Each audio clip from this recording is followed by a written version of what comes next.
All right, good evening. Looks like it is 6 o'clock straight up here on December 10th, 2025 for the Airport Commission meeting. This time, Mo, can you do a roll call for us? Good evening, Commissioners. Okay, Commissioner Miller, Here. Commissioner Houghton, Here. Commissioner Bowen, Here. Commissioner Gregg, Here. Commissioner Grabman, Here. Vice Chair Maya is excused this evening, and Chair Glazier, Here. and we have a quorum. Director Hastert, at this time, any changes to the agenda? Thank you, Chair Glazier. We actually do have two small changes. The first of which is item number 7. On the title of the item should actually say lease assignment, not lease amendment. So I apologize for that. And then the second one would be item number 8. Should actually be a new lease, not a lease assignment. Okay. Thank you. All right, and at this time, it looks like we do have some public comment. Do we have any other speaker slips? I have 2 here. Were there any others, Mo? Okay. No others. I'm not going to do mine. No? Okay. I'll do it next time. Thank you, Max. Greg, you want to come on up? Sure. Thank you for being here. Thanks for having me. Thank you very much for letting me speak. As you know, I'm the founder of the SB Aviators. When I was here last time, I let all of you know that we were going to start a fundraiser for the tower personnel during the non-payment period. And I'm here to report it was massively successful. Thanks to the GA community, thanks to the FBOs, even thanks to the public. Just briefly, we raised over $7,000 without an advertisement. We were buying meals for the entire tower, which was 25 plus people, 3 and 4 times a week. Yeah, you know, and most importantly, you know what? They were really appreciative of it. Yeah. I mean, honestly appreciative of it. So that's all I want to say. But you know, the GA community comes through again. So thank you very much. Thank you very much. That's awesome to hear. Okay, moving on. No other slips, right? Liaison reports. Looks like both of our council members aren't able to make it tonight. Okay, very good. Director Hastert, calling you at this time for item number 5 to give us your director's report. Thank you again, Chair Glazier. Just a couple of quick items. You may have noticed since the last meeting we had a storm come in with significant rainfall, and we did not close the runway this time. And so I just want to give credit to our facilities team and our operations team for putting out some barriers that I believe significantly helped with the flooding issue. As you drive down the road, you'll see some orange, it's Tiger Dam is the brand, but you'll see some orange dams that we put alongside the creek. We saw creek levels unlike we've ever seen before, but we did not have to close the runway. And we actually learned some lessons even from this storm that we think we can make some improvements for the next one. So I think we're heading in the right direction. Still some major work to be done for Carneros Creek, but the fact that we didn't close, I think, was huge. And our operations team did an amazing job of monitoring all throughout the evening, providing a lot of updates. And we didn't even have to open up the operations center here for any emergency or anything. It was actually very much a relief because I was pretty nervous through the storm. It was a lot of rain. So happy to report on that. A quick update on the General Western Aero hangars. I know that some of you have probably had some people asking you about it. We did enter into a contract with RRM Design Group to basically do a quick structural look at those hangars to make sure that we are doing what we can to keep them here long enough to restore them. And so any day now, we expect to have the scope of work back from them for a very small construction contract to do some shoring. So we look to get that done quickly to where we can make sure that they're preserved long enough to actually do the restoration project.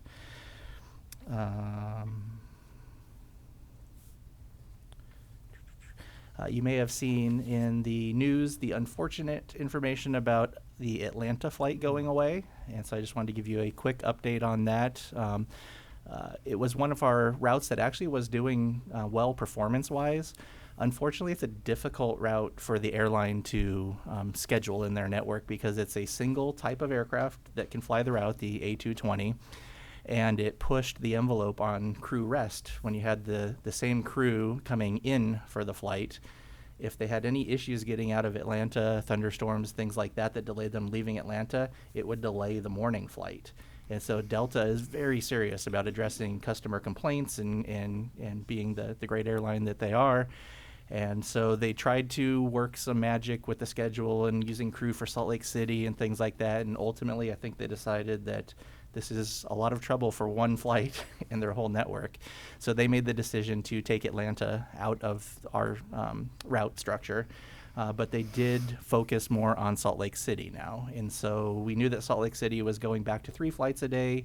And one of those flights being back on the 220 with more capacity. They have actually moved that up. So is that February now? So I believe it was supposed to go back to 3 in May. They've moved that up to February, and the Atlanta flight is going away in January. So that was very unfortunate. But at the same time, the flight to Chicago was announced by United, and I just heard that that's actually starting late March now instead of April. So that's good. And then the San Diego service on Alaska was announced 2 times a week. Since that time, Southwest has actually announced San Diego service as well, not starting until late next year, August, I believe it is. But it just shows you how competition works. When one airline starts to look at different routes, the other airlines react. And I think that's why we continually see better and better air service here, is because as that air servicing increases and improves, all of the airlines are paying attention to what each one is doing, and they respond in kind. So still doing really well with our numbers, setting records. You'll see that as part of Jonathan's presentation as well. But unfortunate to lose Atlanta. I've used it a couple of times, and it was a very decent flight. Question on that, Chris? Yes. Yeah. Do we have any restrictions? Not any physical restrictions on increasing kind of additional routes and flights? Is it more just them doing the math on the kind of on the passenger load? Are there things that are going on in the airport physically that would expand the number of flights that could be happening? Do you understand my question? I'll answer your question a couple different ways. Let me know if I hit it. We have all 5 major carriers here now, and we work very closely with them to look at potential route possibilities. And we work with a consultant with Campbell Hill Aviation Group. Kevin Shore is our representative that we work with. And we meet with the airlines regularly, and we evaluate any route that seems to make sense for Santa Barbara, but also aligns with what the airline does. So, like, we're not going to pitch to United to fly to a Delta hub or something like that. And so part of that factor is we look at our infrastructure that we have here at the airport. So runway length is a factor. So that's why the A220 was able to do it, because it's a very good performing airplane. But some of the other aircraft would have to take a penalty in passengers because they would need to take on more fuel, which would not allow them to operate out of here. And then we also look at gate availability. And so in the morning, we are currently close to capacity without using the remain overnight spots that we have. And so we still have the ability to add more flights in the morning, but it requires a little bit more effort on the ground handlers to tug an aircraft over from a parking spot to the terminal after one of the gates frees up. So currently there is nothing restricting us from adding any route that actually makes sense for the airline to do. We work with the airlines to provide numbers, estimates, forecasts, things like that for routes that we think would work well. If the airlines come to us and say, hey, we're looking at this area, but we need some more information, we partner with the chamber, we partner with Visit Santa Barbara, we provide all the information we can. And so they're ultimately the ones making the decision on the routes. We do try to influence them if we see a need somewhere, like Chicago. But ultimately, the only restriction that we have here is just operational restrictions based on the runway length and potentially gates in the future, but not currently. Thanks. It was a great answer to a poorly worded question, so thank you. And then the last thing I have is, I don't know that you have seen it yet, and I can forward it to you, but there was a letter that went out from 6 members of our noise working group.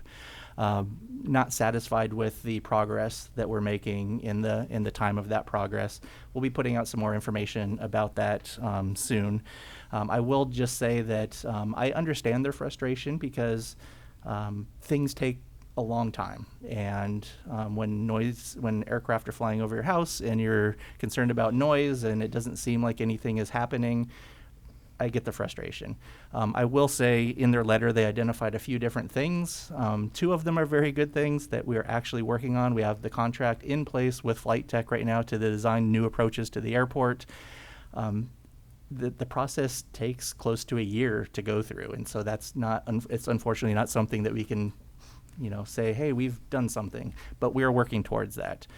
The other was, and I don't remember if it was Commissioner Bowen or one of the other members on the group, but looking at 2 of our existing departure procedures and trying to maximize their use.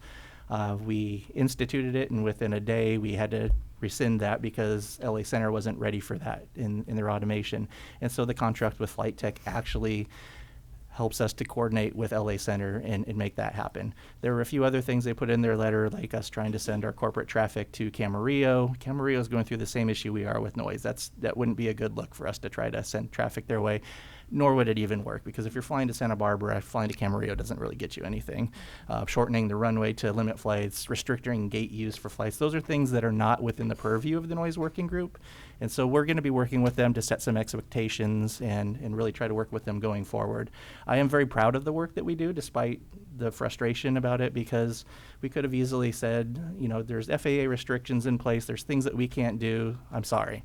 But we're spending $75,000 looking at an approach study that could actually make a difference. And so I think we're still heading down the right track. Just wanted to share with you that letter came in. And that's all I have for the director's report. Commissioners, any questions? Perhaps a comment. Really disappointed to see Atlanta down the drain. Boy, that was getting popular. But I do encourage staff to continue to press the airlines for additional routes. And I want to say, again, San Jose. We really need it. There isn't a week that goes by that I hear about these PhDs driving to Silicon Valley. And if we can just keep that front and center, especially with Southwest, it would be very good. So, Commissioner Houghton, if I might, and I meant to answer this when the other question came up about the restrictions or air service. As a part of our normal reporting, we have Kevin Shore from Campbell Hill come in and do an update to the commission.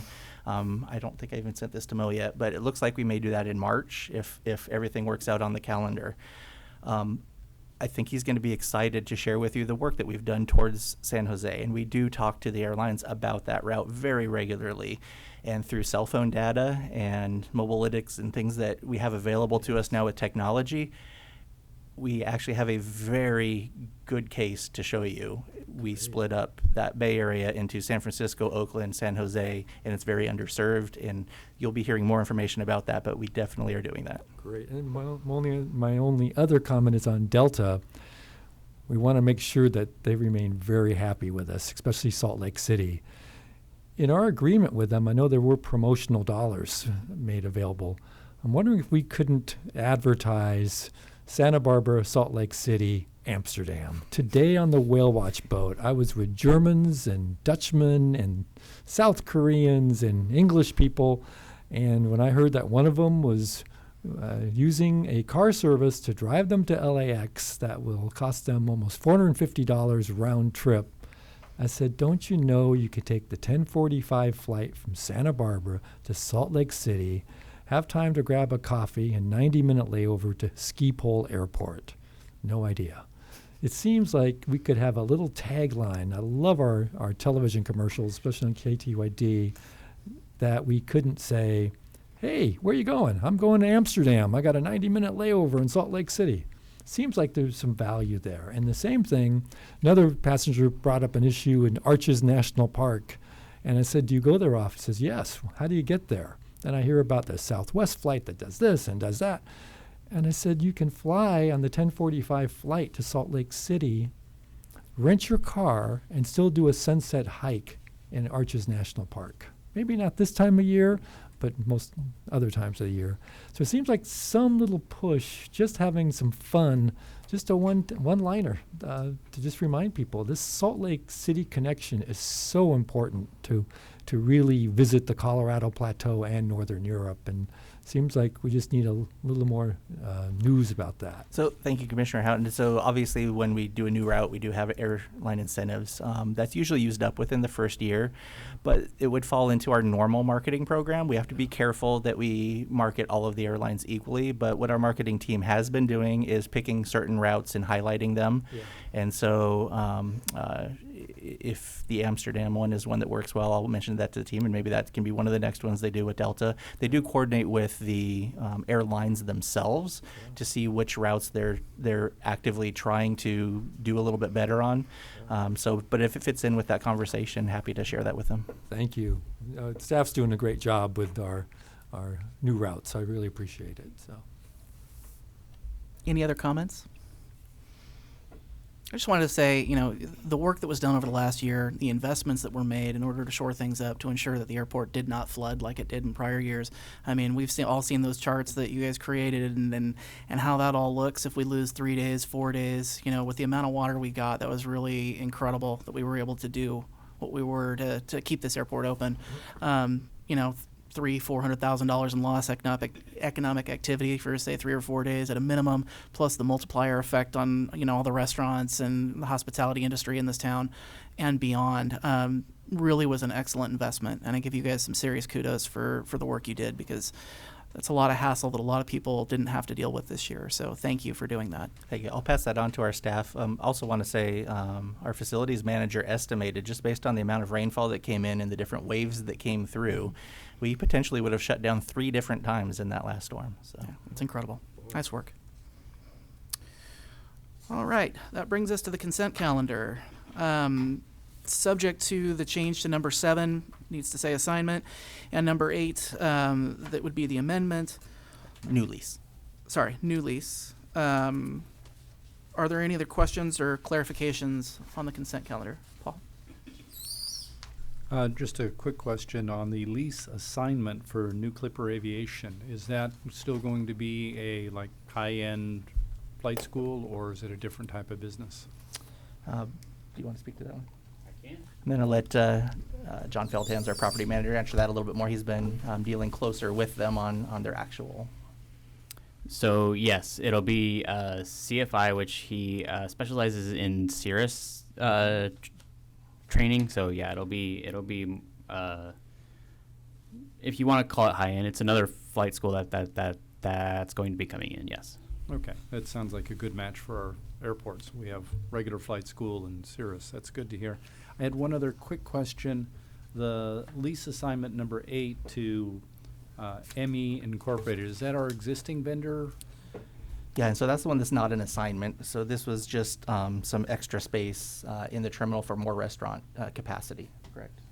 Okay. So this is for the new lease for the gift shop. So the gift shop's already there, and ME is their official name, but they go by Santa Barbara News and Gift. So it's just their new lease. There's no other. It's not a new entity coming in. Okay. Yeah, I didn't get it with the ME. So Yes. the gift shop's getting a little larger than you're saying? It's not getting a little larger. It's going to be. They're going to renovate their inside, so they're going to have new millwork and some other painting, and the flooring is going to be done. So it's not expanding, but it's going to be just a new look. So. Okay. And if I might add to that, I apologize. I was thinking of a different one that John was working on. The gift shop has actually been a very good partner of the airport, and that's why we've decided to extend their time here, even though it's a new lease. Mm-hmm. But I will say it is very well operated, and if you go look at it right now, it doesn't even look like it really needs a refresh. They do a really good job, but as a part of our requirements, they do have to submit plans for significant capital improvements along with the lease. So I'm kind of excited to see what they're going to do with it. That's good news. Yeah, I'm very fond of our gift shop. Thank you. Any other questions, clarifications? My only comment would be, when I see the value of these leases, I mean, look, Goleta Building Materials, $200,000 a year. It kind of pushes me back to my seat for wanting new construction for our labs, for our UCSB PhDs coming out looking for lab space. But I do want to make sure that when we're looking at these leases that we have an idea to terminate some of them for that space to build new facilities, and that we're not locked into a 5-year lease. So we can't go to this lot because they have a 5-year lease, but this one over here by the golf course is only 6 months. I hope we have a master plan in the works that it will help us stage new construction for laboratory space for our brain power coming out of UCSB. I mean, there isn't a week that goes by where I'm hearing of someone looking for space, and I'm thinking they're going to have to leave town. And when you think about economic activity by these people, it's a tremendous loss. There's a new company here called Goleta Materials. They're metallurgy, material sciences PhD grads, and the contracts that they're getting, the growth they're having, and the fact that she could secure space and clean it up and have an open house a couple weeks ago, it's very impressive. But they need space. They'll outgrow that in 18 months.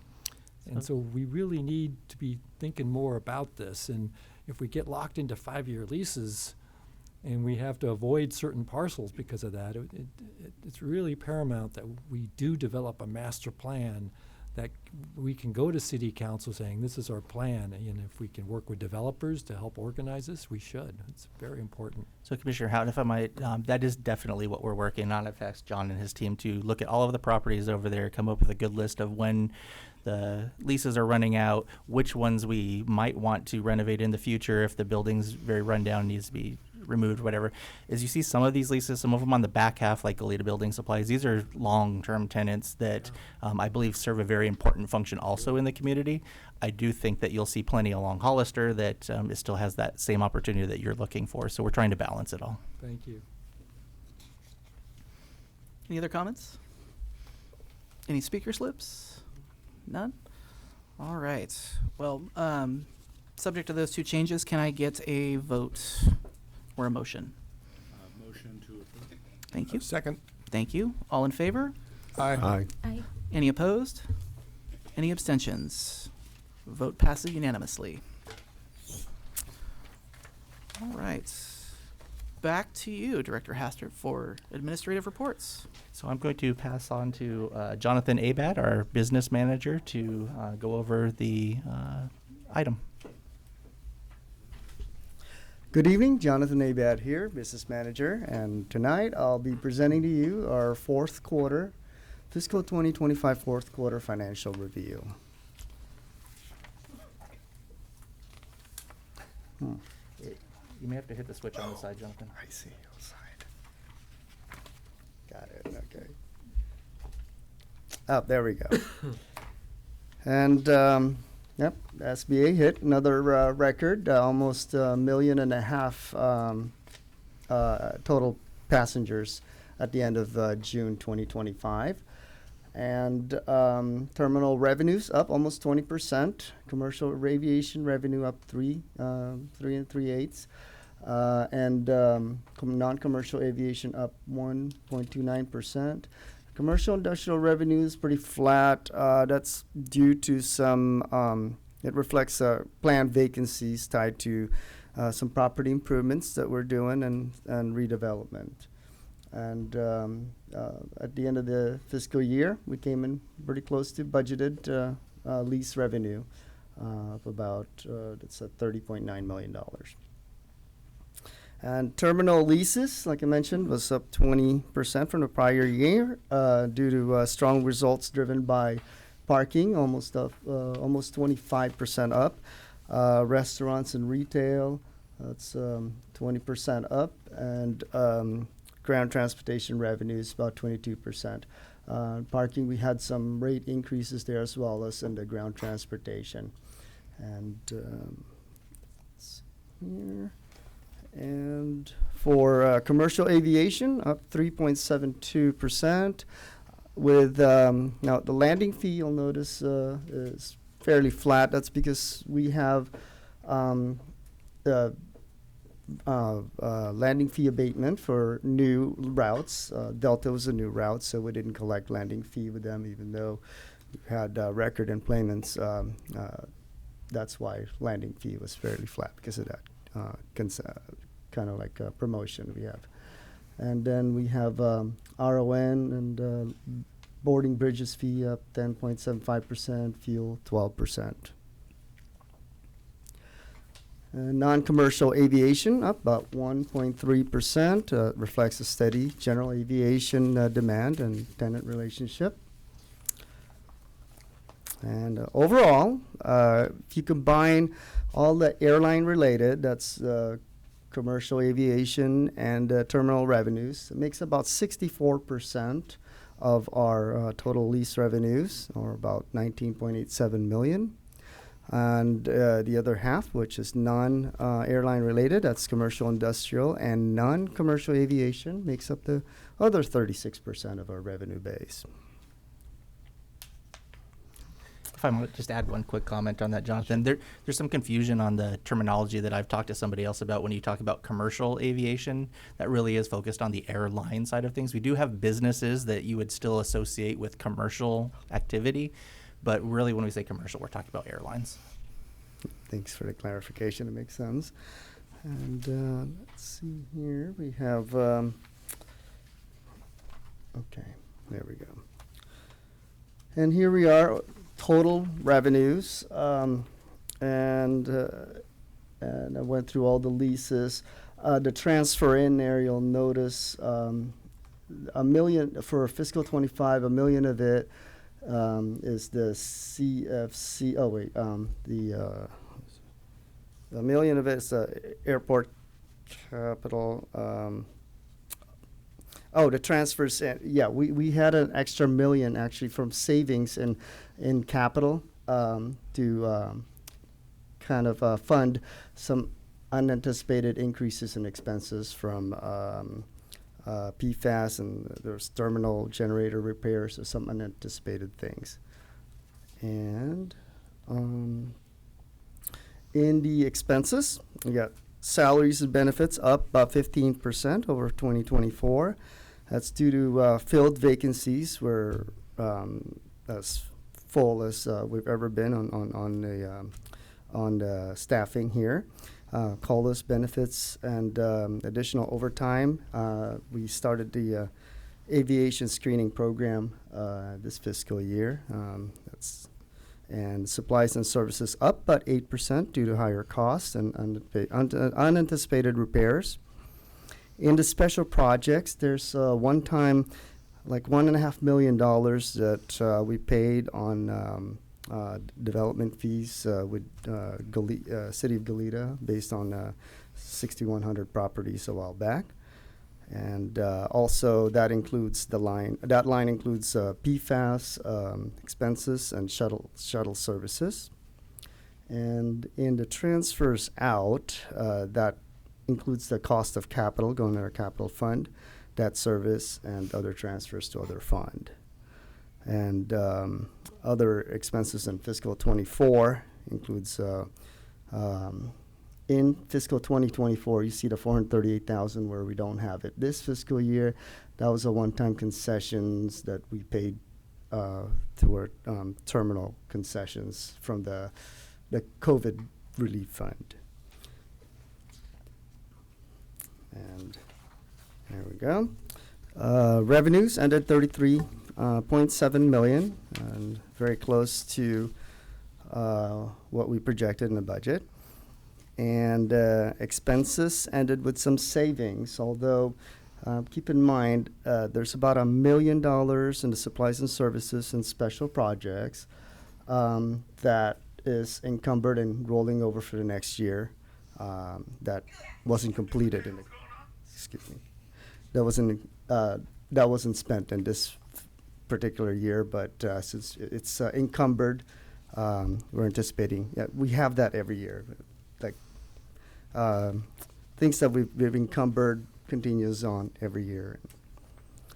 And not shown in this report, it's showing a net loss of $2 million there. That's including our cost of capital.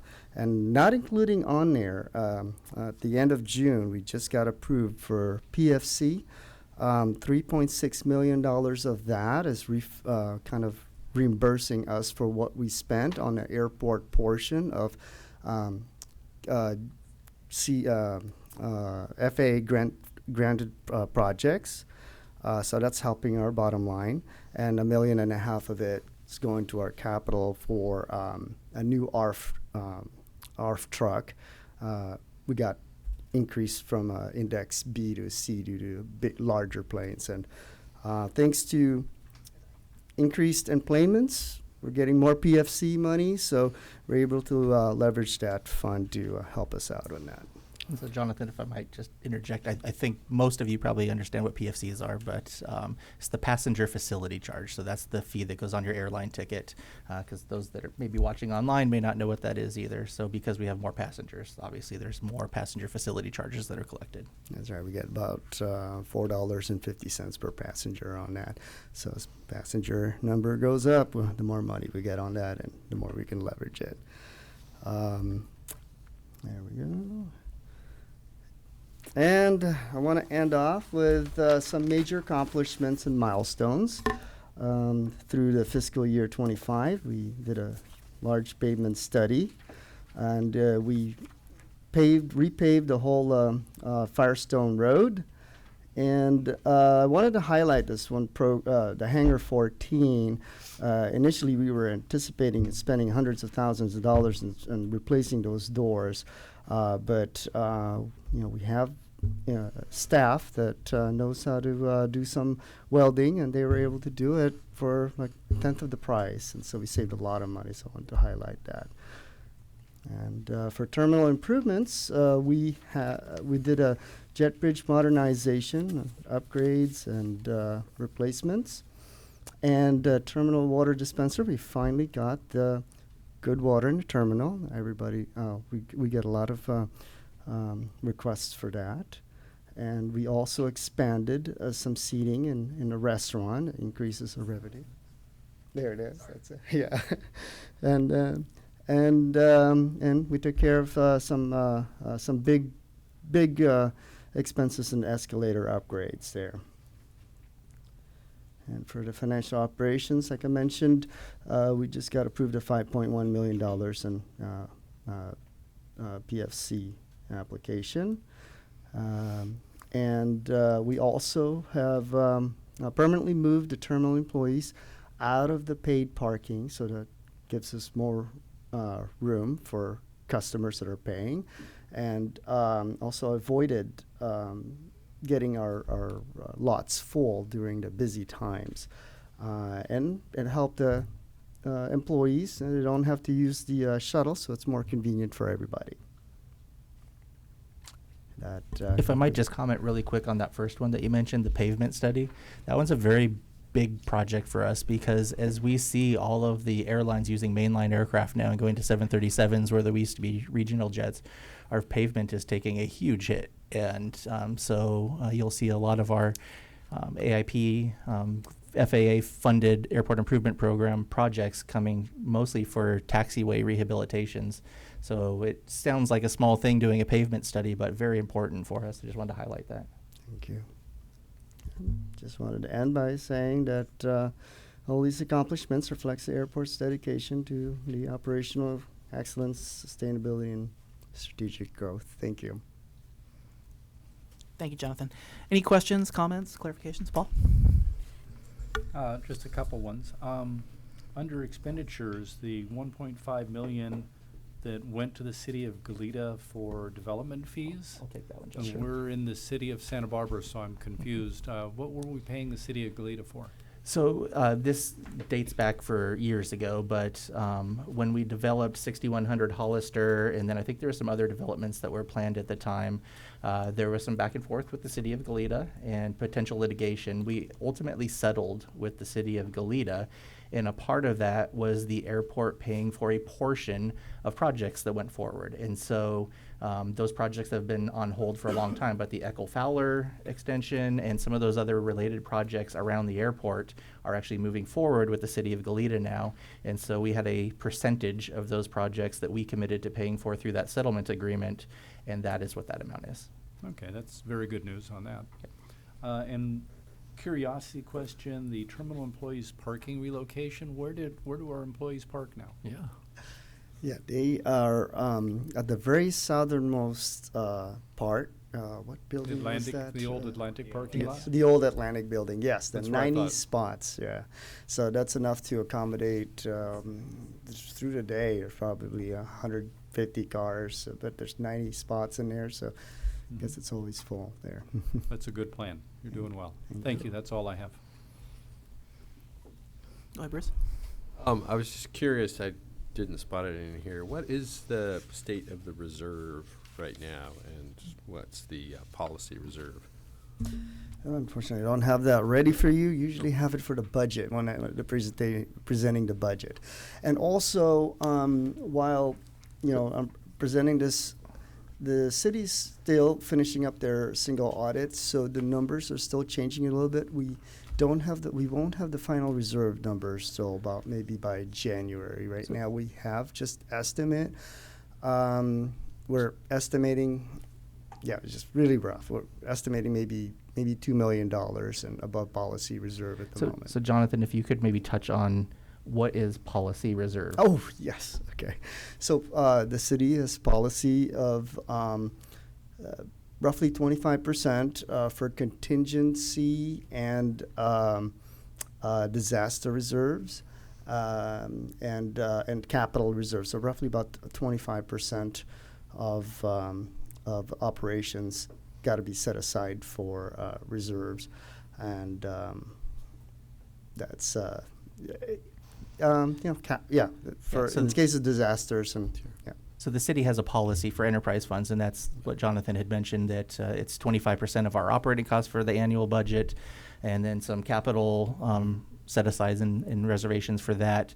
And so ultimately, we don't want to have, if we're doing things well, we don't want to have anything over the policy reserves if we can handle it, because that means that we are putting all of our extra dollars back into the airfield or into our buildings. And so we are above policy reserves, but it does fluctuate, so we want to keep it as close to policy as possible. So would you assume then that 2 million-ish estimated above policy reserve would be absorbed by the 2 million net loss? And again, that was before accounting for the PFC that we received at the end of the fiscal year. So that actually is $1 million and to the positive when you include that PFC risk. So that wasn't. So you're going to book that $3 million this year, and then. Yeah, it's part of the year-end closure, and again, like I said, they're still closing out the audit and everything. So by January, it should reflect that, ending about $1 million additional into the reserve. Okay, great. And then I think you kind of casually dropped that in on the ARF topic. So is that going to be another truck? Is that what? Correct. So that's what I was trying to, even for PFC, not everybody knows what that is, but ARF is Aircraft Rescue Firefighting Vehicle. And so that is one of those vehicles that you see out there that holds the 1,500 gallons of water and the new foam, not the old bad foam, and dry chemicals. So, yes. Right. Those lovely, rather expensive trucks. Okay. Was that move from Index B to C, was that the A220?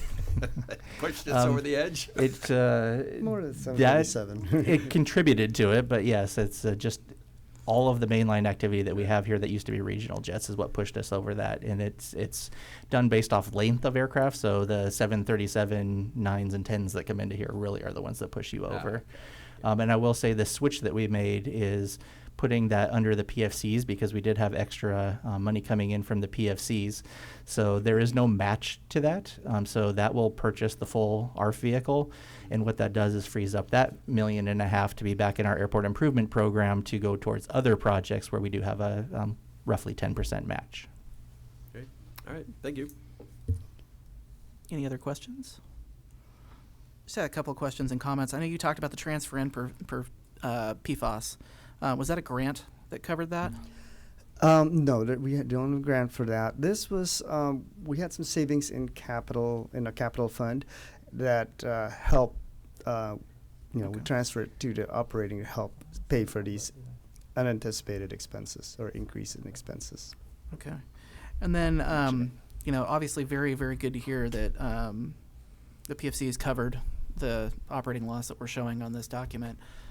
I don't think this one goes out to the general public ahead of time or anything. Is there any possible way that we could have a footnote down here that shows anticipated PFCs? Just something that shows that this bottom line big red number is not. Yes, and I believe I did explain it in the narrative in the report as well.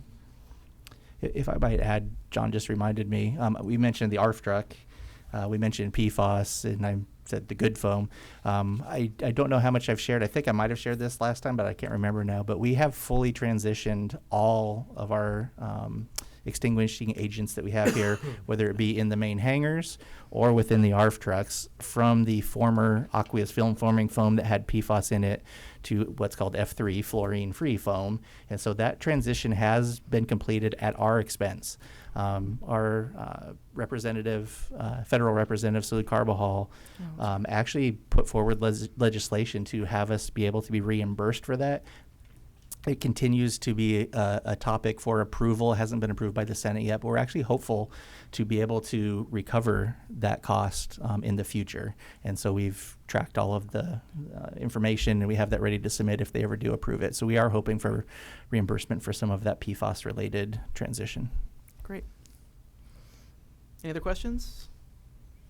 No more speakers' lips, I assume? No other comments? Thank you all for being here tonight. Really appreciate you coming out and supporting the airport. With that, no motion is required. We are adjourned. Thank you.